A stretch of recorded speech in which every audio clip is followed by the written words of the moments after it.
आज के लेक्चर में हम लोग कर्नल पे और इमेज पे कुछ थ्योरम्स को देखते हैं। कर्नल और इमेज की डेफिनेशन को हम लोगों ने देखा था। तो सबसे पहले जो बेसिक रिजल्ट जो हमारे पास आता है वो आपके पास ये है कि कर्नल यानी कि आपके पास पहले एक मैपिंग होती है। तो आपके पास कोई सी भी मैपिंग है, let T from V to U, एक ट्रांसफॉर्मेशन है, एक लीनियर मैपिंग है V से U तक, इज लीनियर मैपिंग।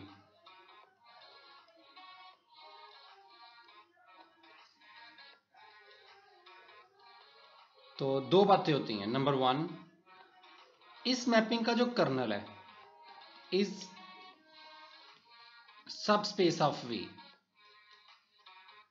ठीक है, ये V की सब स्पेस होती है। और दूसरा आपके पास जो है सेकंड जो प्रॉपर्टी है, इमेज ऑफ T जो है इज सब स्पेस ऑफ U। ठीक है, कर्नल इसकी सब स्पेस होती है V की, और इमेज जो है वो इसकी सब स्पेस होती है। देखिए, हमने डेफिनेशन में भी देखा था, हमने कहा था कि V के वो एलिमेंट्स जो जीरो पे मैप होते हैं।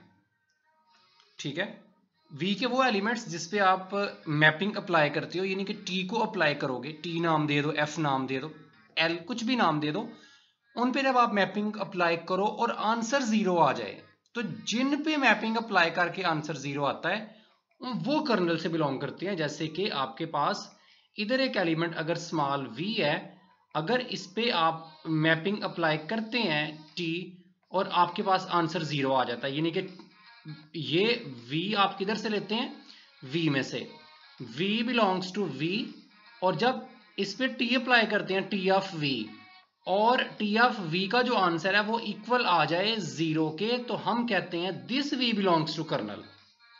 था किसका एलिमेंट, पहले v का एलिमेंट था, अगर जीरो पे मैप हो गया तो कर्नल में जाएगा। इसका मतलब है कि v के ही एलिमेंट्स कर्नल में जाते हैं जो जीरो पे मैप होते हैं। इसका मतलब है कर्नल ऑफ t सबसेट होता है v का। हमने प्रूव ये करना है, सिर्फ सबसेट नहीं होता बल्कि सब स्पेस होती है, सब स्पेस की दोनों कंडीशन को भी पूरा करता है। चैप्टर नंबर 4 में हम लोगों ने सब स्पेस के दो एक्सियम्स पढ़े थे, या अलजेब्रा 1 में हम लोग इसके एक्सियम्स को पढ़ते हैं। तो देखते हैं इसका प्रूफ। हमने क्या पढ़ा था कि जिसको आप लोगों ने सब स्पेस प्रूफ करना होता है उसमें से दो एलिमेंट लिए जाते हैं। सो मैं कर्नल ऑफ टी में से दो एलिमेंट पिक करता हूं। मान लेते हैं इधर कर्नल ऑफ टी का कोई एक सेट पड़ा हुआ है, उसके अंदर एक v है और एक उसके अंदर मान लें कि आपके पास एक एलिमेंट w है। कोई से भी दो एलिमेंट आप कर्नल ऑफ टी से मान लें। लेट करते हैं, लेट एक v स्मॉल v लें आप, ठीक है, और एक w, ये बिलोंग करते हैं कर्नल ऑफ टी से, कर्नल ऑफ मैपिंग से। तो हमने प्रूव ये करना है, अगर ये दो आप कर्नल ऑफ टी से एलिमेंट अगर लेते हैं तो इनका डिफरेंस भी कर्नल ऑफ टी से बिलोंग करेगा। सब स्पेस का पहला एक्सियम पूरा हो जाता है। तो देखते हैं भला करता है कि नहीं। अगर v कर्नल ऑफ टी से बिलोंग करता है, एक एलिमेंट आपने इसमें से पिक किया है, तो टी ऑफ v का आंसर फिर क्या आएगा। जब इस पे मैपिंग अप्लाई होगी तो हमने डेफिनेशन में पढ़ा है कि आंसर आना चाहिए जीरो। टी ऑफ v जो है उसको जीरो पे मैप होना चाहिए।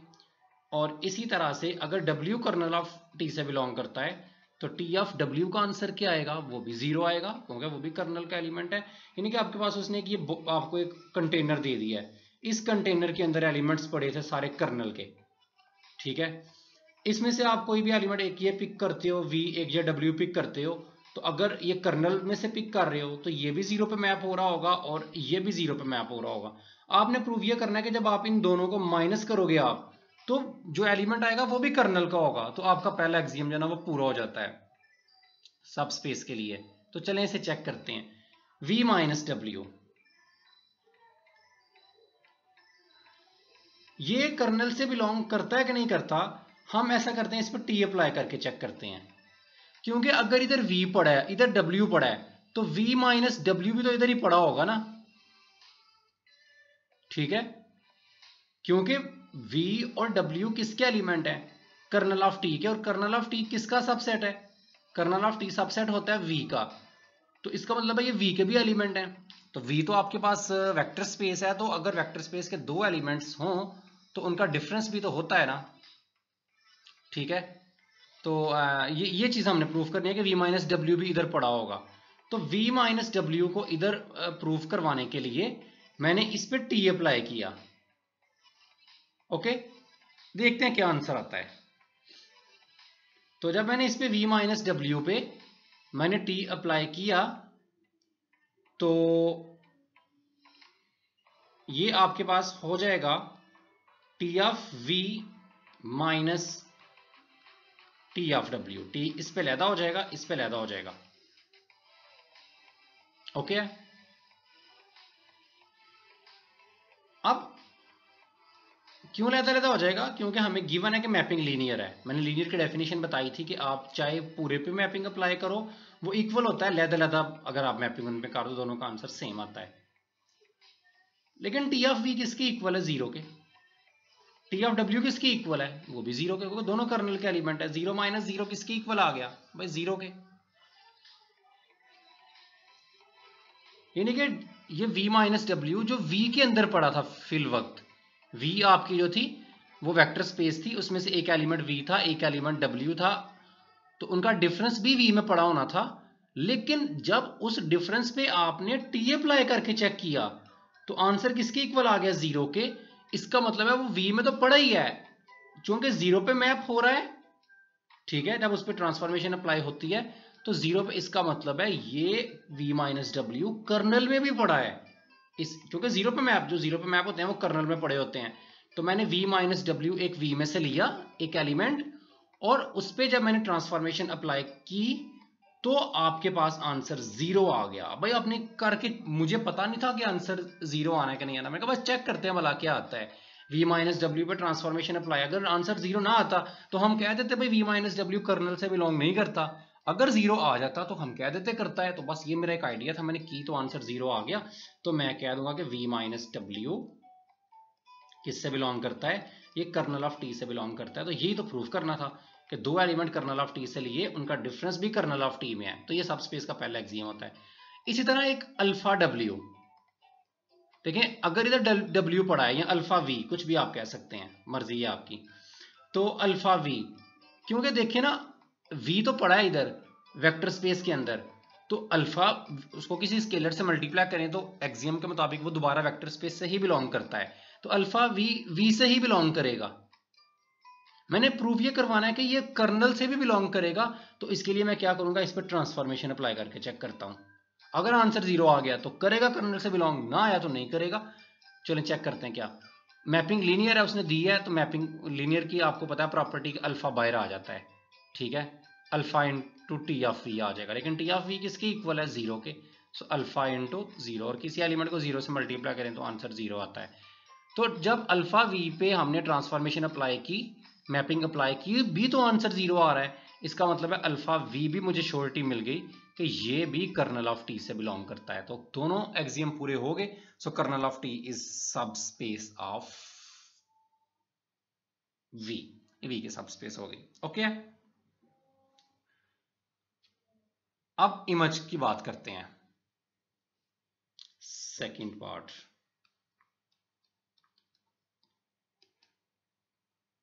image of T is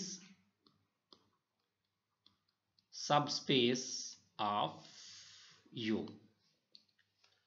अच्छा, इसको प्रूफ करने के लिए ऐसा करते हैं कि दो एलिमेंट लेते हैं इमेज ऑफ T में से, ठीक है। सो लेट करते हैं, लेट सेम वही दो प्रॉपर्टीज पूरी करनी है आपने। एक एलिमेंट ले लेते हैं, कोई से दो एलिमेंट ले लें, जो मर्जी नाम आप देना चाहें आप दे सकते हैं। एक U1 ले लेते हैं और एक U2 ले लेते हैं, किसमें से, जिसको आप सबस्पेस प्रूफ करना चाह रहे हो, यानी कि इमेज ऑफ T में से। अब देखें, ये आपकी V है, ये आपकी U है, ये आपकी मैपिंग है T। इधर से आप एक U1 ले रहे हो, एक U2 ले रहे हो, किसमें से? इमेज ऑफ T में से। आपके पास एक सेट है इमेज ऑफ T का, इसमें बहुत सारे एलिमेंट्स पड़े हैं, एक आपने U1 एक आपने U2 इसमें से पिक कर लिया, आपने प्रूफ करना है इसका डिफरेंस भी इसी में होगा, तो सबस्पेस का पहला एग्जाम पूरा हो जाएगा। अब देखें U1 अगर इमेज ऑफ T में है तो ये इमेज ऑफ T में क्यों है? इमेज ऑफ T में कौन से एलिमेंट्स आते हैं? हम कहते हैं कि एक एलिमेंट आप इधर से लें, उस पर मैपिंग अप्लाई करें, तो जो आंसर आता है हम इसको इमेज में कहते हैं, ठीक है। U1 इसलिए इमेज ऑफ T में है कि आपके पास एक एलिमेंट था V1, किसमें? V में। इधर आपके पास एक एलिमेंट V1 था, सच दैट जब आपने उस V1 पे मैपिंग को अप्लाई किया तो वो V1 किस पे मैप हो गया? U1 पे, ठीक है। अगर कोई एलिमेंट इस पे मैप ना होता तो ये इमेज में होता भी ना। ये इमेज में अगर U1 पड़ा हुआ है तो इसके पड़े होने की एक ही वजह है कि कोई एलिमेंट था इसके पीछे जिस पे ट्रांसफॉर्मेशन लगी है, तो ये आंसर आया। तो हम कहेंगे U1 इमेज ऑफ T में है, इसलिए कि आपके पास देयर एग्जिस्ट की सिंबल है कि आपके पास एक ऐसा एलिमेंट एग्जिस्ट करता है V में कि जब आप उस पर ट्रांसफॉर्मेशन अप्लाई करते हैं तो आपके पास आंसर U1 आता है। इसी तरह से हम ये बात करते हैं कि आपके पास एंड देयर एग्जिस्ट V2, कोई V2 भी था V में इधर के सच दैट कि आपने उस पर ट्रांसफॉर्मेशन अप्लाई की तो आंसर आ गया U2। U2 इमेज में अगर हम कह रहे हैं पड़ा हुआ है तो इसके पड़े होने की एक ही वजह है कि कोई एलिमेंट होगा इसके पीछे कि जब ट्रांसफॉर्मेशन उस पर अप्लाई होगी तो ये आंसर आया होगा। तो T ऑफ V1 इक्वल हो गया U1 के और T ऑफ V2 इक्वल हो गया U2 के। ओके, अब U1 माइनस U2 को देखते हैं, इसका आंसर देखते हैं क्या आता है। हमने प्रूव ये करना है अगर आपने U1 U2 image of T में से लिए हैं तो इनका डिफरेंस भी इमेज ऑफ T में होगा, ठीक है। तो U1 माइनस U2 किसके इक्वल आएगा? इसको हम देखते हैं। 9 इधर 9 लिख लें आप, ये हम चेक करने लगे हैं। U1 किसके इक्वल है?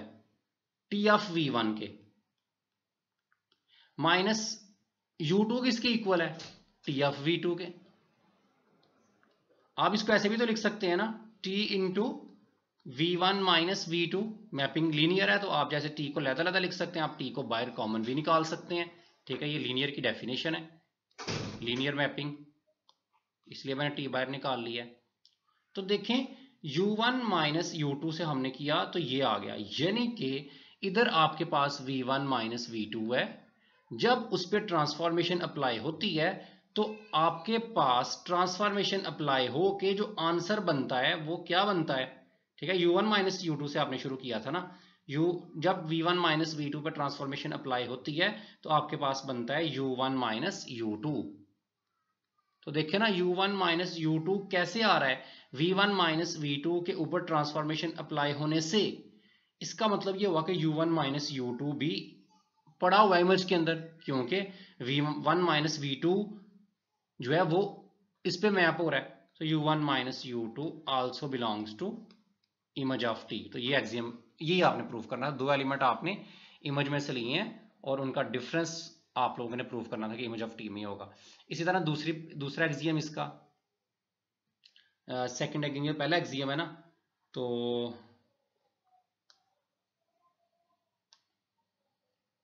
सेकंड एक्सियम इसका जो है वो आपके पास जो है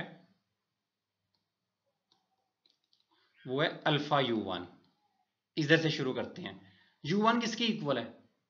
T ऑफ V1 के, ठीक हो गया। U1 किसके इक्वल है? T ऑफ V1 के। तो आपके पास ऐसे भी इसे लिखा जा सकता है अल्फा V1, अल्फा को अंदर भेजा जा सकता है, यानी कि अल्फा u1 जो है वो इक्वल आ गया t इंटू अल्फा v1।